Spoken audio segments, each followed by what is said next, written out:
if you just think too hard about it, that's gonna bring so many insecurities to everything else you're deciding on.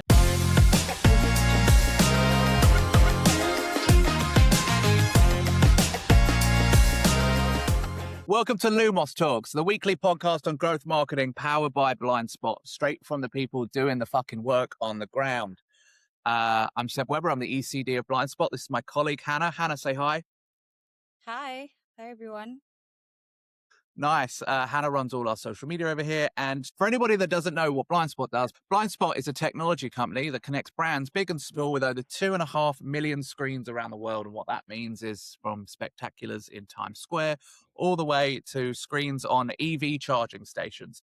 For brands big and small, we democratized how digital out of home is done. So go to cblindspot.com if you want to know more. My guest today is none other than Eddie Yoon. Eddie Yoon is probably the biggest social commentator in the creative AI space right now. He has a fascinating history with gaming and a bunch of consumer products, especially in the app world. Eddie, welcome to the show, buddy. Thank you for having me. This is awesome. Eddie, give us a little bit background of what you've done and what you're doing now. Yeah, I mean, currently right now, working on a secret group project in the AI space called Monoroma. A lot of those details will be announced soon. But I mean, the last few years, I've been completely dedicated to the AI space, specifically AI creative entertainment, just because, in my opinion, it's going to be the next big trend. It's the biggest thing right now. It's impacting everything. So I just want to stay as close as possible to the ground floor, right? So the artists, been fortunate enough to meet the top producers like yourself, Seb, and just seeing all the worlds collide. It's been fast. It's been amazing, and I still think it's very early in the space. So just excited to see, especially what this year brings for us. Nice. And give us a little bit of history because you have a really fascinating background, dude. Yeah. I started out my career in investment banking. So I worked at a mid-market firm for a couple years. So there was a point in my life actually where I almost went the traditional finance route, right? Almost went to Wall Street, almost did the VC, PE route, didn't really want to do it, right? So I kind of got sucked into the whole investment side, especially growth advisory. A lot of the MDs that I worked with, they connected me with some of their seed companies, and the number one problem they had was growth, right? When I asked them, "Hey, what do you need help with? Is it product? Is it the tech side?" It's growth marketing, and this is back in right 2010, 2011. There is no playbook for growth marketing, right? Everyone was looking at it online. That's when Facebook ads was kind of just starting out. College campuses weren't teaching this at all, right? So the only way to learn is to really experiment, right? The old school way, just copy landing pages, testing different SKUs, products, brand names. So I kind of went through a whole phase of like 2, 3 years of I'm just going to learn everything, right? Just testing every type of copy, every type of color, every type of product. And I started helping ecom brands. Fintech was a really big one. I was pretty early in the app space, meaning that from that point on up until 2015, when you heard about the Candy Crushes of the world, Angry Birds, I started running a lot of paid media for some of those brands, and that kind of opened my eye to how much some of these top brands were spending. Right, that was when it was very easy to spend literally six figures a day, right? Because the return Wow. was incredible. And it's very different than ecom because ecom kind of they wait until the holiday season, right? Their big days are Black Friday, Cyber Monday, Christmas, early on Q1. For the app space, it's Black Friday every day. That's what it was because it was so profitable. So that was my time during 2015ish, and then up until pretty much 17, 18, that was my entire focus. I bounced in and out of in-house. I helped some gaming studios.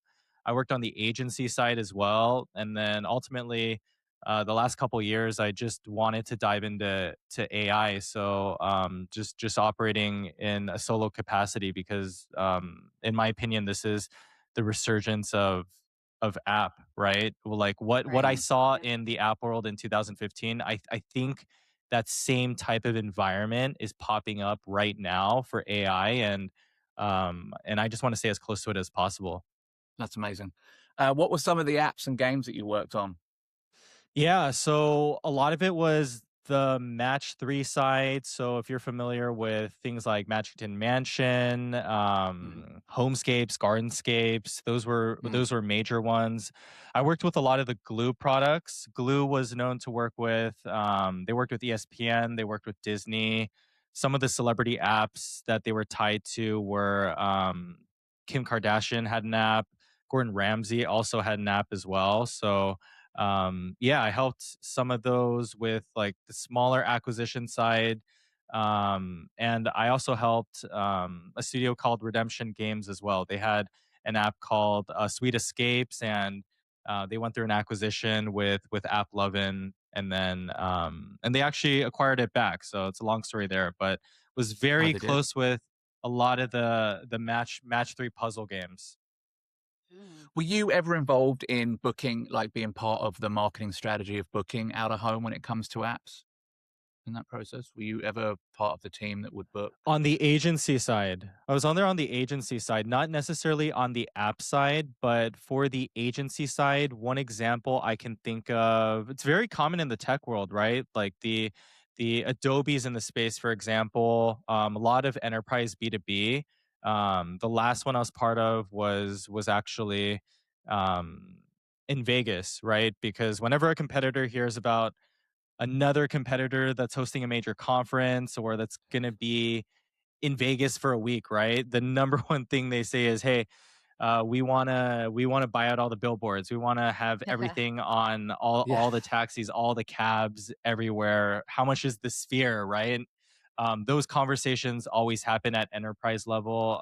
So yeah, they're not shy about spending, but they also want to make sure that it's really an awareness play for them, right? Because it's difficult for SaaS brands at that level to capture direct on that moment, but super highly targeted, and there's ways to capture offline data as well.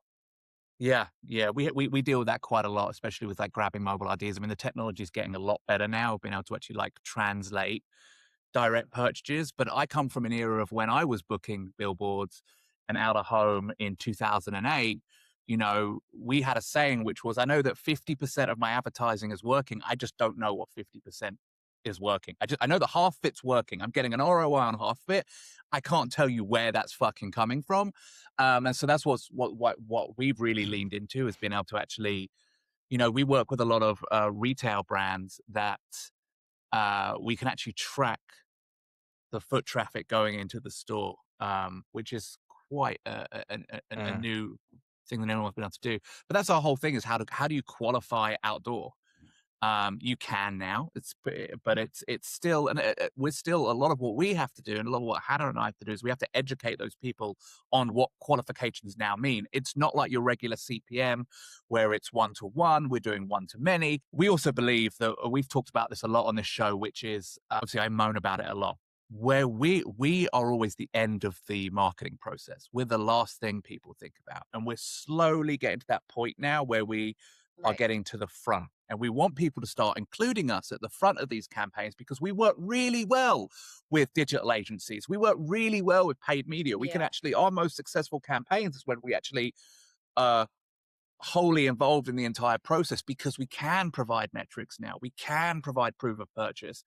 And especially with the way the technology is working, we're able to plug into APIs. So if it's raining outside, we're able to I mean, Hannah was talking about this week. We can put a coffee, we can put a warm drink ad when the temperature drops. We can direct ticket sales when a show's running low. And so we're actually able to do a lot more kind of what you've been able to do in paid media for the last 20 years. We can actually kind of do that now. So it's kind of interesting. What can I ask you? What kind of problems did you face when you were working at marketing with these? Let's talk about the app side of things because I think that's kind of interesting. What were Yeah. because you were so in the forefront of that new world, what were some of the problems you faced when trying to get that product out to the world? I'd say device is a really big thing. In the app Yeah. world, the value of an iOS versus an Android user is a really big thing, right? Yeah. So Mm, Yeah. there's the argument of an iOS user is more valuable to some degree in terms of LTV, but they also cost A way lot more. more. Mm. Way more, yeah. right? And then it's if you wanna go viral, generally, you need to have some presence on Android, right? Because that's just the global presence out there. So that's one part. The other is the geo allocation, right? So, um, it's very common to hear, "Hey, what's US versus rest of world?" Or T1, T2, even T3 country splits. So for a lot of the mature brands, it's everyone wants to get US, UK, Australia, Canada, right? That's kind of the big four. But you can't yeah, so but you can't really be a global brand if you're not in France, Germany, in Asia, in Netherlands, right? So there has to be a strategy that's specific then and that was pre AI, right? If we had AI back then, would have been significantly easier to do, but a lot of it was manual localization, it was testing Mhm. different creatives, even different versions of the actual app itself. So a lot of it is now there's only growth teams of like a few people, right? Back then, the growth teams were significantly larger because you had to manage channels by geo, different things by device, even. There's departments that are just focused on iOS. So I'd say that world is completely gone now, but and I'm also happy that it's gone, right? It's just unnecessary analysis to some degree. You just make a really good product, it works too, so that makes it a lot easier. And yeah, it's just faster in the app world. Um, but I do see that type of environment coming now too, because of AI as well, of course. How do you evaluate growth opportunities, especially from, the past years that you've been in the industry? Yeah, just in general, right? Just what has the opportunity to grow. I'd say kind of like what you mentioned, right? A lot of people they're stuck in the traditional path. Everyone kind of does it in terms of organic, right? SEO, then let's start marketing with some paid dollars. And then is there anything we can do from the remnant side, work with influencers, right? Does out of home make sense now? What about affiliates? I think it's exactly what you both mentioned. Turning that completely backwards, that's probably where the new world is, right? Because everyone's doing the same marketing path. It either takes too long or it's the same playbook everyone's doing anyway, so it's not going to work. So it's testing things in different orders. Um See what works for you in your business, right? exactly. Mm-hmm. And obviously if the TAM is big, that's a really important thing, but a lot of brands forget that you don't really need to have like billions of users to be a successful company. Some of the most profitable brands that I've worked with in the past, they've literally just focused on having their first 1,000 very high quality 10,000 audience and that's it, right? That's a Yeah. multi-million dollar brand. It just depends on the Correct. Yeah. Yeah. pricing point, what you're focused on, How they how good your strategize local it. Yeah. strategy is as well. Yeah. Yeah. Making it sustainable as well, right? While you're Yeah. at it. Okay. So when it comes to that, how do you like structure teams or your decision making? Yeah, for growth teams, I'd say now it's completely different, right? If you asked me that Mm. last year, I'd have a different answer for you. Before, I'd say it's very strict set of this is probably what you need, right? You need someone who has paid experience, someone who understands how to manage a team, someone who knows the organic strategy, someone who knows partnerships, right? Now I think it's completely different. I think the growth strategy is honestly if you focus on having a team that understands awareness, right? Like podcasting for example is one of the number one ways to get a very high quality audience because the value of someone watching a long format here, right? Just to know the team, just to know both of you a lot better, just to know even the guests you're talking to, even the topics, you could argue that that's significantly higher value versus 100 people that just watch 10 seconds of a random clip out there, right? Or just a Right. random ad. So I would Right. say a team that understands really the social aspect of marketing, right? Like, how are they when you have lunch with them? Can you imagine them having a podcast, Yeah, the being realness being of a it all.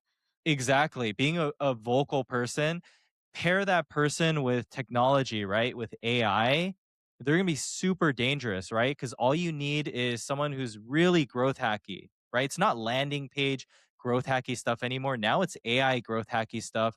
How curious are they? If you have access to an eternal library, that's what AI is, right? And then Mm. marketing, what we all knew 4 or 5 years ago, none of that even matters now, right? Some of the best marketers I knew, they've been so Yeah. slow at adopting the newer technology. There's some of the worst marketers I know now, and random people, like literally kids in high school that I'm hearing about, they're just super aggressive and they have no filter, right? Like exactly what you guys are doing. Like your personality that's shining. It doesn't matter if you're vaping right now or doing something. Who cares, right? At least you're being Right. real.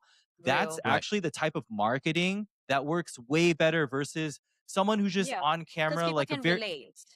exactly like versus someone who's like a very cookie cutter like, hey, welcome to this, let's do like 1 2 3, like who gives a shit, right? Like that's what a million people are doing. I think it's giving your personality and saying what's really going on. That's the most viral thing you can do. And once you have awareness, like unlimited top of funnel, then you have everything at your disposal. Cause once you get the attention from everyone, then your paid media starts to become more efficient. Everything you start pushing out gets more views, more shares, more engagement. Mm. And it starts being a snowball effect. So What yeah. one of the best pieces of career advice I ever got was from this absolutely brilliant woman called Laura Wasser. She ran, this was like 15 years ago. She ran like she was one of the like the first brand people that a major agency took on. She was at ICM. So she was like part of like the ICM, CAA, William Morris. Mm, And she said to me, and we were doing some pretty big meetings together, and I'm covered in tattoos and I curse and but she was like, hey, you don't understand that where brands are moving now, they're not looking for safe. They're paying you to be you, however that looks. You're coming on as a marketing strategist, or you're Yeah. coming on as, in my case, a creative director, you got to remember when you reach those level of creativity, especially if you're a creative executive, a big part of what people hone towards is less your output, more your personality. And she was like, we were walking into a big meeting with Vans, which is a kind of aligned brand with someone like me. And I was like, how should I do? Do I need to wear a shirt? And she was like, shut the fuck up, dude. Like they're going to pay you to be 50% you, 50% your output. And I like really held on to that because there was a point where I was worried about tattooing all areas of my body. And at one point I just like let it go. I'm like, okay, well, I have a personality. I clearly know how creative works. And I think that's a really good point, especially now how we see that most brands are taking a huge leap into entertainment, whether they're launching their own podcast or the idea of having a safe brand voice, or I should say, over managing a brand voice is kind of becoming less relevant. It's also becoming more about the internal voices in a company. If you look at brands like Johnson and mm-hmm. Johnson, who I worked with a lot over the last 20 years, um, because they're now collapsing their agencies, right? They're not working with as many AORs anymore. They're actually bringing their digital teams in-house. What I'm seeing as the wave is all these kind of traditional household safe brands are all getting multiple kind of voices and have a lot more personality. And that says to me, that's where branding overall is moving to.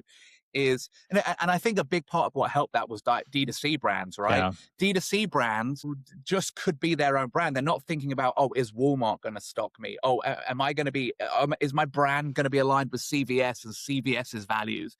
And I think part of like that's just like, I think where the world's going now is like, we already know that entertainment is becoming the biggest key point for most consumer brands right now. They're all trying to figure out their entertainment channels. So Yep. I really think that's a valid Yeah. point.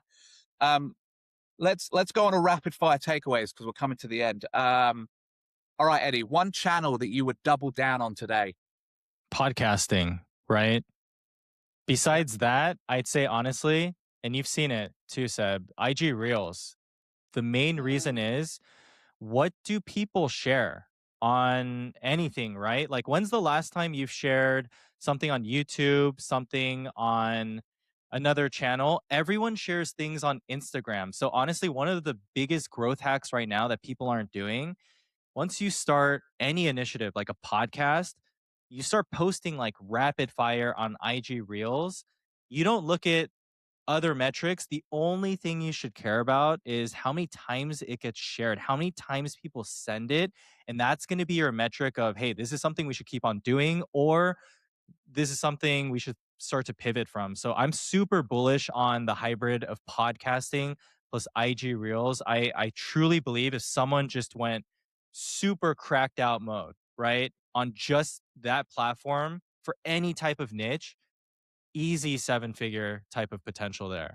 So, okay. Cool. So yeah, YouTube and IG Reels is it. So one yeah. metric that actually matters. Sends.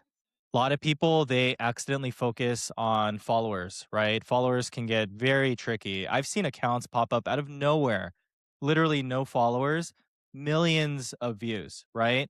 But the second mistake that a lot of people take into account, views can be very tricky, right? Sometimes a piece of content goes viral, but it's absolute random, right? It has nothing to do with what you've been focused on as a company. Could be some random clickbait stuff.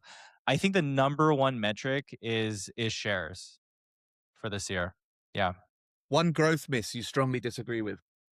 You need paid media to make a profitable brand. A lot of brands make a huge mistake. And this is me coming from a background where literally for the last 15 years, I've been advocating for paid media. That's what I've made a lot of my career off of.